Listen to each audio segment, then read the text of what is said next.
else feels personally victimized by being abstinent or celibate? Raise your hand. And I'm not saying that I'm not going to be abstinent or celibate, but I am saying that it's so difficult to date when you're honest about what it is that you expect up front. And I think back in the day, I used to not be honest about what I wanted because I valued the relationship or the idea of a relationship over what a relationship truly was. So I would go along with, oh, friends with benefits. And I would be okay with that. And I think as you get older, not even just older, but developing a new mindset, a different mindset towards relationships, towards what you want, not being afraid to open your mouth and express what it is that you need without the fear of being abandoned. And that was my thing. Like, I would be afraid, like, if I tell them that I don't want to do this, or if I tell them that this is the type of time that I'm on, then they're going to abandon me, and then I'm going to be left with nothing. And then, that's a lack mindset, abandonment, in a sense. All I know is the purse is closed, it's locked, and only one person has the key at this point. Back in the day, like I said, when I wouldn't express what it was that I needed, that was being inauthentic. And so I was meeting people who were also not being authentic, or they were being authentic and just taking from me. Or I don't know if anybody else has ever experienced that, which I'm sure I'm not the only one. But if you have experienced that, then it does make you feel defeated in a sense when you finally are being authentic and you finally are speaking up for yourself and you finally are saying what you need and what you expect from another person, and then they ghost you or they still try to get the thing that they want to get from you, even though you already said you're not getting the thing. It makes you feel defeated. I know I have been feeling very defeated in that area because I'm like, there's not a lot of men out here that I've met that has a relationship with God and is a man of God. And there's not a lot of men out here who embody that, who embody those traits that I'm looking for when it comes down to someone that I want to invite into my space and someone that I want to have in my life, someone that I want to share my life with, someone that I want to, share personal details with and, be intimate with, and not just sexually, but intimacy, like mental intimacy, emotional intimacy, all of those things, because those things are what's more precious to me. Back in the day, I used to idolize the idea of being in a relationship versus what a relationship actually is. And now that I am in the space of actually understanding what it is that I need from a relationship and understanding what relationships entail, and a successful one anyway, a happy one, because a lot of people are in relationships that they're not happy in, unfortunately, and I feel sorry for those people. But I know that all those years, especially in my 20s, a lot of my 20s, I was with men that didn't deserve me, that didn't value me. And maybe that part of me, that version of me, they did deserve, because that version of me wasn't this version of me, okay? Like, if you knew me in my 20s, you don't know me now. And I'm very proud to say that. But the whole point that I'm trying to make here is when we put relationships on a pedestal, when we idolize the thought other than just the relationship itself, understanding what it is that you even need and who you need to be to actually be successful in a relationship, it changes everything. I no longer fear being abandoned. I no longer need to be chosen by anybody. If you choose me, cool. Let me see if I choose you. If you don't choose me, that's okay. Like, I hope that you find the person that is meant for you, and same for me. And that's just all it is. And you just really become super magnetic when you have the thought process of, I don't need a relationship, but I want one, because I desire partnership. These are the things that I desire to give to my partner. These are the things that I need from my partner. And once you get really clear on those things, that's when everything really shifts, and that's when all the strays fall off. Because I was feeling so defeated, like, dang, is everybody a stray? Like, where are the godly men? And I'm not saying you have to be this super diehard Christian, because I don't even really identify as being a Christian. I just am a woman of God. Like, I follow what he tells me, and that's just that. And there are a lot of people that can be a wolf in sheep's clothing when it comes down to being a man or a woman of God. So you got to be really careful and use your discernment in that area, which is why I think abstinence, celibacy is the way to go. You just see better. All the things that I didn't see back in the day, I see so clearly now. It's like I'm meeting all of the people that I ever met in my life all over again, and I'm getting to make a different choice, which is so beautiful to me. And it just makes me want to pat myself on the back, because I'm like, wow, look at me go. Like, I'm choosing different. I'm not settling. I don't care about being single right now. Although I do desire partnership, I do also love my solitude. Like, I'm really enjoying this time, because once I do invite someone into my space and we actually hit it off and we start building a life together, then solitude is going to be a little bit on the scarce side. And especially when kids are introduced. So, yes, I'm enjoying this period in my life where I get to explore myself, and I get to explore all of the things that I want to do without having to answer or ask for permission from anybody else. So, yes, I'm very thankful for my singlehood or singleness. I don't know. I'm very grateful for this period of time in my life where I do get to explore myself, and I really get to figure out who I am. I do notice that a lot of people get into relationships very young and think that that's the end all be all, and have kids and get married and all the things. And then next thing you know, you hit a certain age and your mindset starts shifting, and then you realize that your partner is still the same and you don't really resonate with them anymore. And that's a little bit of why it's important to grow and to become first before you start settling down long term, having kids and all the things. And that's why we have so many broken homes, and that's why we have so many failed marriages, and divorce rate is up. I don't even know how many ever percent. And it's just sad to see, because I value relationships so much more differently now. And had I let someone put a child in me, I would not be where I am. I could not imagine doing what I do, everything that I am just so blessed to do with a kid, with someone who's not supportive of me, you know? So I'm thankful for that part. I really am. And this is not to bash or say anything bad about the people who did have the blessing to be a mother and have children and who are doing the damn thing. But it is unfortunate that we do have so many broken homes where men are not involved. And it's just a cycle that continues to keep going, where we don't have healthy masculine energy in our lives and in our children's lives. And I think that that's important.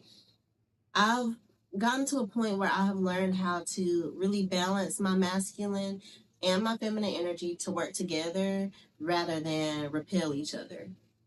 And what I mean by that is, because I have to do, and constantly do, because if I don't do it, it ain't gonna get done, because there's no one but me. I have these periods of time where I focus on being feminine, focus on being a woman. What does it mean to me to be a woman? And that's me. And not saying that this is just what women should be doing all the time. It's just cooking, cleaning, making sure the house is a home. But that is one of the ways that makes me feel feminine. It makes me remember I'm not this masculine machine that has to go, go, go and do so many things just to keep my head above water. I also get to rest, and I also get to receive, and I also get to just enjoy my life, and I get to rest, receive. What was the other one? Like rest, receive. I don't know what the other one was. Whatever the other R was. I get to do all those things, and I'm thankful for that, and I hope that at some point women who our single mothers get to experience that as well, get to experience what it is really like to be a woman, to be in your feminine energy, and to really, sorry y'all, and to really just be able to enjoy life and relax and relax, receive, and rest, and not have to worry about nothing. Just for, even if it's just an hour or a day or 30 minutes, like just a peace of mind, just where you don't have to worry about nothing. And I think that's kind of where we've lacked in the world, especially when it comes down to relationships, is women not being able to be women. We still have to go to work. We still have to come home and cook and clean and take care of the kids and the dogs and the cats and all the things. And there's men out here who think that that's fine. Like, oh, well, I'll go to work and then I'll come home and do nothing, and then think that they're supposed to get sex every night or whenever they want it. But your wife is tired. She's tired. Okay, and she don't want to do all these things anymore because she don't want to do nothing for you because you're not doing nothing for her. So basically, what I'm saying, this whole video is everything has to be reciprocal. I think, especially when I was in my 20s, when I first, was out there dating again after an awful relationship that I had. I was just out there trying to gain fragments of myself back because I lost them in that 5-year period. But it wasn't gonna be found in other people. It was never gonna be found in a relationship. It was me taking a step back from dating, making sure that I've committed to being abstinent and not giving in to temptation and not letting people use me and not feeling like I need other people to gain fragments of myself back that I lost. It was all within me. Everything that I needed, I just had to find through God. And we see people all the time saying they need a relationship, they need a man to do this, they need a man to do that. And I know I was just saying that I needed a man to put this chair together. But as you can see, I put the chair together. But it wasn't the fact that I needed a man to put the chair together for me. It would have been nice if he had put the chair together while I did something else that I needed to do. That was my whole point. Not the fact that I need a man to put this chair together, because yes, I can do it. But it would be nice to have partnership. And now that I've approached relationships in with that mindset, not saying that I need a man to complete me. I don't need a man to retrieve fragments of myself back that I've lost through other relationships. I don't need a man to be my father. I have a father in Jesus, honey, in God. Okay. And the point is, I realized that was how I would approach relationships, but now I approach them. Can we even be friends? Do I have a friend in you? A loyal friend in you? A real friend in you? Can we cohabitate and be in partnership with one another? not just 50-50, because sometimes I might not have 50 to give. I might only have 20. Sometimes you might not have 50 to give. Sometimes you only have 20. Sometimes I might have to give 100% because you can't give nothing right now. And can we do that in good faith? Can we be reciprocal in those areas where one lacks, instead of feeling like, oh, well, if I'm lacking, I still have to pick up your slack and my slack, and nobody has nothing to give to one another? Or maybe you do have 100% to give, but you don't even know how to give because you're so used to taking. Or maybe they are giving you 100%, but because you are a taker, you don't give nothing because you think that this is your supply, right? Just like narcissistic relationships. The one thing that a narcissist and a victim have in common is that they need something from each other. But the only difference is a narcissist will go through great lengths to get that thing, while the victim is dumbfounded and don't know what happened. But yes, you do, because some part of you needed something from them. And that's really relationships, period. But if your heart posture is not in the right place, then it can end up being, you can end up being used. That's why narcissists need a supply, because they're retrieving, they want to retrieve fragments of themselves that they lost, and they don't know what happened to them, and they think that they're going to find them through other people, but that's not what's going to happen. And a victim is thinking the same thing, except the victim wants to love you, and they overgive to you because they think that they're going to get something back. So in a sense, you're both takers, but only one is acting as a giver, an overgiver, but really never getting nothing back. So it's like you're only giving because you want to take something, because you need something back from all the other places that you've overgiven. But the only way to ever get any fragments of yourself back is to separate yourself and not look for those things in relationships or in things and addictions and in food and drugs and alcohol and sex addictions and all the things that people are trying to remember and retrieve and get back, because so much has been lost. Some of it's generational, some of it is because you made bad decisions. Either way,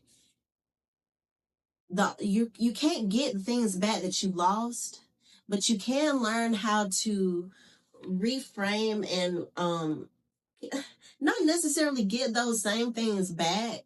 When you finally surrender and you let God lead the way, that's when you start remembering, oh, I put that there.